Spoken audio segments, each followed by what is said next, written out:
Hello student, CSS के 6th class में आपका स्वागत है। तो आज के इस क्लास में हमने जो अपने पिछले क्लास में मेथड ऑफ अप्लाइंग सीएसएस पढ़ा था, आज उसे प्रैक्टिकल करके देखेंगे। और उससे पहले मैं आप लोगों को बहुत बहुत धन्यवाद देना चाहता हूँ, क्योंकि आज हमारा जेआर गुरुकुल परिवार 10 लोगों का हो चुका है। जी हाँ, आज हमारे इस चैनल के ऊपर 10 सब्सक्राइबर पूरे हो चुके हैं। तो आपके इस सपोर्ट के लिए बहुत बहुत थैंक यू। आपके इस सपोर्ट से हमें मोटिवेशन मिलता है ताकि हम आपके लिए अच्छे से अच्छे कंटेंट को ला सकें। तो चलिए बिना देर किए हुए हम अपने आज की क्लास को स्टार्ट करते हैं। जबकि मैंने आपसे पिछले क्लास में एक क्वेश्चन पूछा था, और वो क्वेश्चन था, how many levels of CSS? CSS के कितने लेवल हैं अब तक? तो आपको मैं बता दूं, सीएसएस के इस वक्त 5 लेवल हैं, जिसमें हमारा पहला है CSS1 level 1, CSS2, CSS 2.1, CSS 3 और CSS लेवल 4। ये हमारे पास 5 लेवल है और इस वक्त हम लोग CSS 4 का इस्तेमाल करते हैं अपने वेब डॉक्यूमेंट में।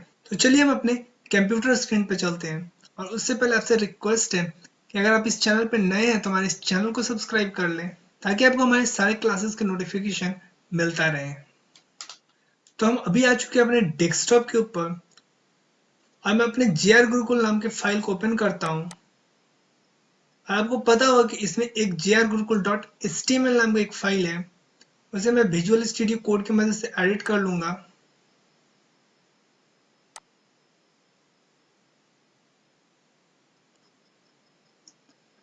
और ये हमारे सामने एडिट होके आ चुका है।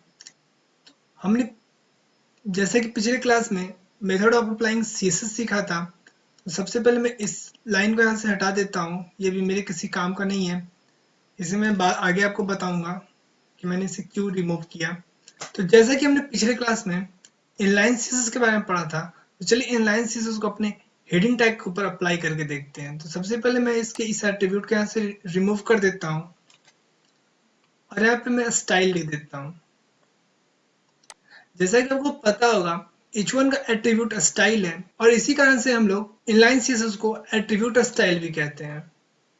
और उसके बाद मैं इसके फॉन्ट साइज पे आता हूँ, और इसके फॉन्ट साइज को कुछ मेगापिक्सल या कुछ बड़ा कर देता हूँ। तो चलिए मैं इसे 15% कर देता हूँ। तो इससे इसके साइज में चेंजेस आ चुके हैं। तो हम वेब पेज पे चल के देखते हैं कि इसमें आगे कितने चेंजेस आए हैं। तो ये देख सकते हैं, हमारा जो भी हेडिंग टैग था वो बिल्कुल छोटा हो चुका है, क्योंकि इसे मैंने इस वक्त 15% फॉन्ट साइज दे रखा है।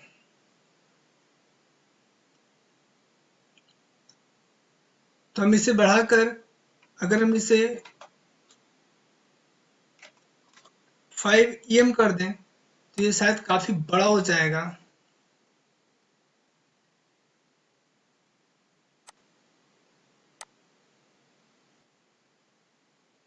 तो ये अभी हमने इनलाइन सीएसएस को देखा। अब उसी तरह से अगर हम अपने सारे एलिमेंट को अगर प्रॉपर्टी देना चाहते हैं, कुछ स्टाइल देना चाहते हैं, तो हमें बारी बारी से सारे एलिमेंट में जाकर उसे स्टाइल और उसके फिर बैकग्राउंड को या फॉन्ट को या ऑपेसिटी को या कुछ भी जो हम इसे देना चाहते हैं, जैसे कलर को कुछ करना चाहते हैं तो उसमें कलर को कर सकते हैं। तो इस तरह से हमें बारी बारी से सारे एलिमेंट में जाकर उसे डिफाइन करना पड़ेगा। जबकि ये करने से अगर हम कोई बहुत बड़ा पेज अगर बना रहे हैं, कोई पार्टिकुलर वेबसाइट के लिए कोई पेज बना रहे हैं, तो उसमें इस तरह से स्टाइल प्रोवाइड करने में बहुत ज़्यादा मुश्किलों का सामना करना पड़ सकता है। क्योंकि हमारे फिर पेज के ऊपर जब हमारा कोई कोड एडिट करेगा, जब हमारा सोर्स कोड कोई देखेगा, तो उसे केवल सीएसएस के ही लाइंस दिखाई देंगे। तो इसलिए हम लोग दूसरा मेथड इस्तेमाल करते हैं, और वो है इंटरनल सीएसएस। और इंटरनल सीएसएस के जो सीएसएस कोड होते हैं वो हमारे हेड और बॉडी टैग के बीच में होते हैं। तो इसके लिए हमें सबसे पहले स्टाइल टैग बनाना होगा। यहाँ पे स्टाइल टैग बन चुका है, जो हमारे हेड और बॉडी के टैग के बीच में होता है। और अब हम जो भी स्टाइल देना चाहते हैं वो पार्टिकुलर एलिमेंट को टारगेट करके दे सकते हैं। और ये हमने अपने 4th क्लास में भी देखा था कि किस तरह से हमने इस टैग की मदद से अपने वेब पेज को बहुत सारे स्टाइल प्रोवाइड कर रहे थे।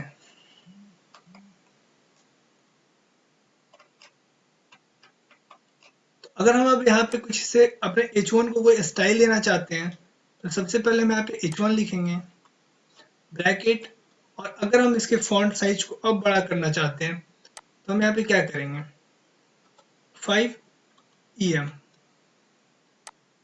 और चलिए हम वापस अपने वेब पेज पे चलते हैं और देखते हैं कि अब क्या क्या चेंजेस आए हैं। तो देख सकते हैं यहाँ पे कोई भी चेंजेस अभी तक नहीं आया, क्योंकि हमने वही प्रॉपर्टी दिया जो इनलाइन सीएसएस का था और वही प्रॉपर्टी मैंने दिया जो इंटरनल सीएसएस का था। दोनों सेम होने के कारण हमारे जो वेब पेज थे हेडिंग 1 उसमें कोई भी चेंजेस नहीं आया। तो इस तरह से आप सारे जो भी आप यहाँ बारी बारी से यहाँ पे स्टाइल जैसे हैं आप इसे यहाँ पे ना लिख कर आप वहाँ ऊपर भी इसे लिख सकते हैं।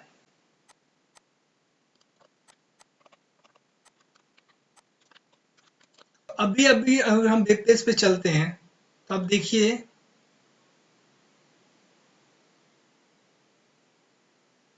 आपको भी क्या देखने को मिलता है। हमारा सारा जो पैराग्राफ था वो सब के सब ब्लू हो चुके हैं, जबकि मुझे तो केवल जो फर्स्ट पैरा था उसे ब्लू करना था। तो इसके लिए हम क्या कर सकते हैं, सबसे पहले यहाँ से तो हम इसे पी टैग को यहाँ से रिमूव करेंगे क्योंकि हमें सारा पी टैग नहीं बदलना, और हम इसे कोई डॉट करके एक इसे क्लास दे देते हैं। तो इसका क्लास हम क्या रख देते हैं, चलिए इसका हम क्लास पारा रख देते हैं, और बिल्कुल यहाँ पे आकर इसे एक एट्रीब्यूट दे देते हैं जिसका नाम है क्लास, और इस क्लास का वैल्यू पारा रख देते हैं। और चलिए हम वेब पेज पे चलते हैं और देखते हैं क्या क्या चेंजेस आए हैं। तो जैसा कि भी आपने देखा था कि हमारा सारा पैराग्राफ ब्लू हो चुका था, पर अब सिर्फ ये फर्स्ट पारा ब्लू हुआ है।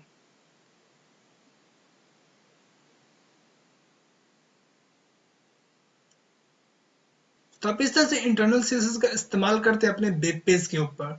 और हमारे पास तीसरा तरीका था एक्सटर्नल सीएसएस का। तो चलिए अब हम उसे भी सीखते हैं। तो इसके लिए हम सबसे पहले अपने उस फाइल में आएंगे जिसमें मेरा HTML डॉक्यूमेंट पड़ा हुआ है। जो मेरा HTML डॉक्यूमेंट जो मैंने jrgurukul.html बनाया था, या आप अगर index.html बनाते हैं और उस जिस भी फोल्डर में होता है उस फोल्डर में आइए, और सबसे पहले यहाँ पे एक टेक्स्ट फाइल को क्रिएट कीजिए। तो टेक्स्ट फाइल को क्रिएट करने के लिए यहाँ पे न्यू पे आइए और यहाँ पे टेक्स्ट डॉक्यूमेंट इसके ऊपर क्लिक कीजिए, और इसका नाम चलिए स्टाइल रख देते हैं, स्टाइल। और यहाँ पे txt है, इसे बदलकर हम लोग css कर देते हैं, क्योंकि आपको पता होगा हमारे css डॉक्यूमेंट का फाइल एक्सटेंशन .css होता है। तो हमने css कर दिया, मैं यस कर रहा हूँ। यस करने के बाद अब मैं इसे वापस अपने विजुअल स्टूडियो कोड की मदद से एडिट कर लेता हूँ। तो ये देख सकते हैं हमारा विजुअल स्टूडियो कोड के अंदर ये एडिट होके आ चुका है, और यहाँ भी ये है। तो मैं यहाँ के सारे कोड्स को जो स्टाइल के अंदर मैंने लिखा था उसे मैं यहाँ से कट कर लेता हूँ, और इस स्टाइल टैग को भी यहाँ से रिमूव कर देता हूँ। अब मुझे इसकी कोई ज़रूरत नहीं है, और मैं यहाँ आने के बाद इसे पेस्ट कर देता हूँ। और अगर आप कोई और प्रॉपर्टी देना चाहते हैं, जैसे कि यहाँ S2 को भी आप अगर प्रॉपर्टी देना चाहते हैं या S3 को भी प्रॉपर्टी देना चाहते हैं तो भी आप दे सकते हैं। तो S3 का प्रॉपर्टी हम क्या करते हैं, इसका कलर जो है उसको कुछ नया दे देते हैं, चलिए कोरल दे देते हैं, और इसके फॉन्ट साइज को भी बड़ा कर देते हैं।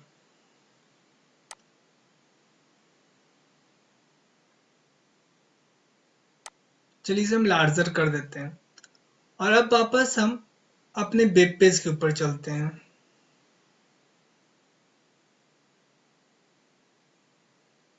और इसे रिफ्रेश करते हैं।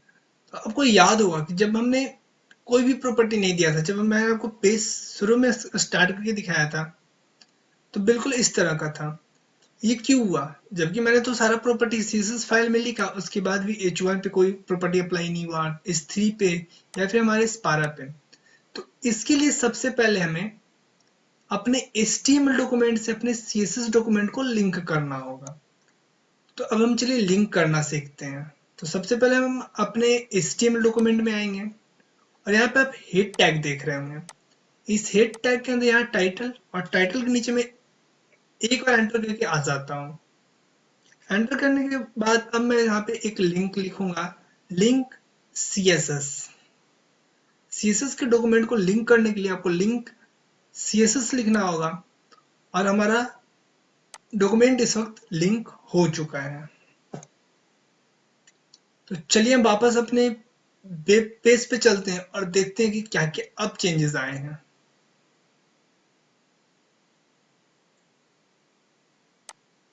तो ये देख सकते हैं हमारे पास वापस सारे प्रॉपर्टी अप्लाई हो चुके हैं। हमारा S3 का कलर भी बदल चुका है और ये थोड़ा लार्ज हो चुका है।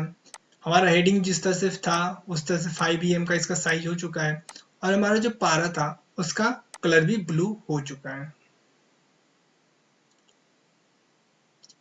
तो अभी आपने देखा कि केवल यहाँ style.css लिखने से मेरा काम हो गया। पर अगर ऐसा हो कि आपका जो CSS फाइल है वो सेम फोल्डर में ना हो कि कहीं और हो, चलिए मैं आपको एग्जांपल के तौर पे दिखाता हूँ। मैं यहाँ पे आता हूँ और इसे एक बार यहाँ से कट करता हूँ और इसे मैं अपने डेस्कटॉप के ऊपर पेस्ट कर देता हूँ और वापस अपने पेज को ओपन करता हूँ और इसे एक बार रिफ्रेश करता हूँ। तो देखिए अभी फिर से वही हो गया जो भी कुछ देर पहले था जब हमने CSS को लिंक नहीं किया था। पर अब क्या हुआ, और अब अभी तो मेरा CSS में लिंक है, उसके बाद भी नहीं हुआ। क्यों? क्योंकि हमारे सेम फोल्डर के अंदर CSS फाइल नहीं है। तो इसके लिए आपको क्या करना होगा, सबसे पहले आप यहाँ आए और इसके ऊपर एक राइट क्लिक करें। राइट क्लिक करने के बाद प्रॉपर्टी के ऊपर आए। प्रॉपर्टी के ऊपर आने के बाद आपको यहाँ दिख रहा होगा एक पाथ, लोकेशन। इस लोकेशन को कॉपी कर ले, Ctrl+C से कॉपी कर ले। अपने HTML डॉक्यूमेंट में आए और आप इसे यहाँ पे पेस्ट कर दें। पेस्ट करने के बाद मैं एक स्लैश दे देता हूँ। तो ये हमारा पूरा पाथ डिफाइन हो गया। इसके कहने का मतलब है हमारे सी ड्राइव में यूजर है, उसका नाम जिज्ञा है और वन ड्राइव नाम का एक फोल्डर है, उसमें फिर डेस्कटॉप है। डेस्कटॉप के अंदर स्टाइल डॉट CSS है। अभी मैंने आपको बताया था मैंने डेस्कटॉप के ऊपर अपनी फाइल को कॉपी करके रख दिया था। तो अब मैं उसे पूरा पाथ डिफाइन कर दिया हूँ। अब वापस मैं अपने पेज के ऊपर चलता हूँ और इसे एक बार रिफ्रेश करता हूँ। देखिए वापस सारा प्रॉपर्टी फिर से हमारे HTML डॉक्यूमेंट में अप्लाई हो चुका है। तो आप इस तरह से इन तीनों प्रॉपर्टीज का पूरा इस्तेमाल कर सकते हैं अपने HTML डॉक्यूमेंट बनाने में। और आपको मैं बता दूं, आप ये तीनों प्रॉपर्टी एक साथ एक वेबसाइट के ऊपर, एक वेब डॉक्यूमेंट के ऊपर अप्लाई भी कर सकते हो। एग्जाम्पल के लिए मैं इसे भी बंद कर देता हूं। अभी मैंने एक लिंक लगा रखा है, ये हमारा एक्सटर्नल हो गया। अब मैं इसे यहाँ एक स्टाइल प्रोवाइड कर देता हूँ। तो जैसा कि अभी आपको पता होगा कि मैंने H1 और S3 के ऊपर स्टाइल प्रोवाइड करके रखा है। तो मेरा अभी S2 पे कोई भी CSS अप्लाई नहीं है। तो हम चलिए कुछ S2 को भी नया प्रॉपर्टी देते हैं। तो S2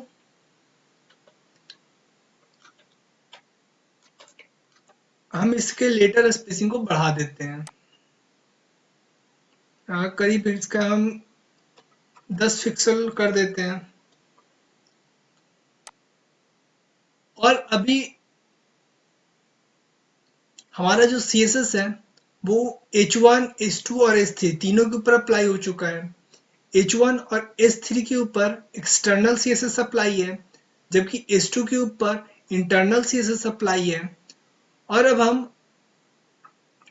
एक जो पार्टिकुलर लाइन है, पारा है, उसके ऊपर अब हम कुछ एक अलग स्टाइल प्रोवाइड कर देते हैं। तो चलिए मैं इसके ऊपर स्टाइल और इसका हम लोग क्या करते हैं, फॉन्ट साइज बड़ा कर देते हैं या फॉन्ट फैमिली बदल देते हैं। तो चलिए कोई दूसरा फॉन्ट फैमिली लगा देते हैं और इसका हम लोग फॉन्ट साइज भी बड़ा कर देते हैं ताकि हमें दिखे।